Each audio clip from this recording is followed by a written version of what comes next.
नमस्कार दोस्तों। बुराई पर अच्छाई की जीत और असत्य पर सत्य की विजय के प्रतीक दशहरा त्यौहार को देश भर में धूमधाम से मनाया जाता है। विजयदशमी को मनाने को लेकर दो पौराणिक कथाएं प्रचलित हैं। उनमें से एक कथा के अनुसार इसी दिन भगवान श्री राम ने लंकाधिपति रावण का वध किया था।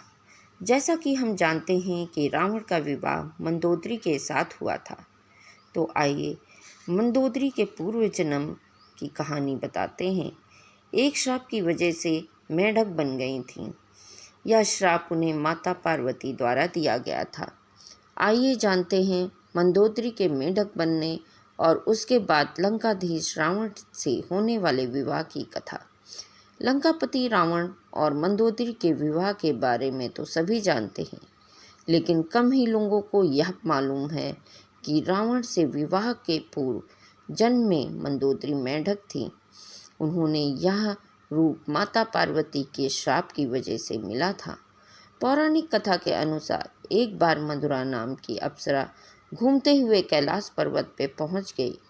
वहां उन्होंने भगवान शिव को तपस्या में लीन देखा और उन पर मोहित हो गई। इस वजह से मधुरा ने भगवान भोले को आकर्षित करने का प्रयास किया। इसी दौरान वहां माता पार्वती आ गई और उन्हें मधुरा पर क्रोध आ गया। आवेश में उन्होंने मधुरा को 12 साल तक मेंढक बनकर कुएं में रहने का श्राप दे दिया। इस बीच भगवान शिव की तंद्रा टूटी तो उन्होंने पार्वती जी को मनाने की कोशिश की, लेकिन वे नहीं मानी।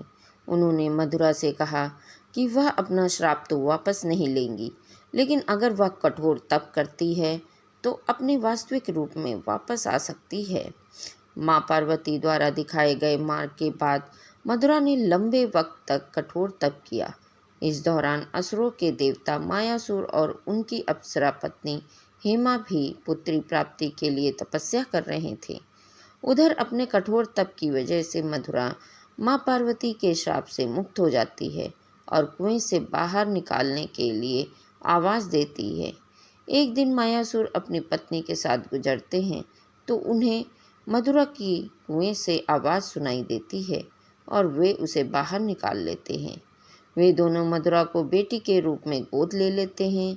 मायासुर अपनी गोद में ली हुई बेटी का नाम मंदोदरी रखते हैं, जिसका आगे चल के विवाह रावण के साथ होता है।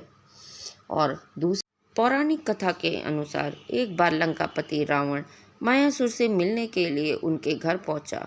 वहां उनकी खूबसूरत पुत्री मंदोदरी को देखकर वह मंत्रमुग्ध सा हो गया और उसने मायासुर के सामने उनकी बेटी से विवाह की इच्छा जताई।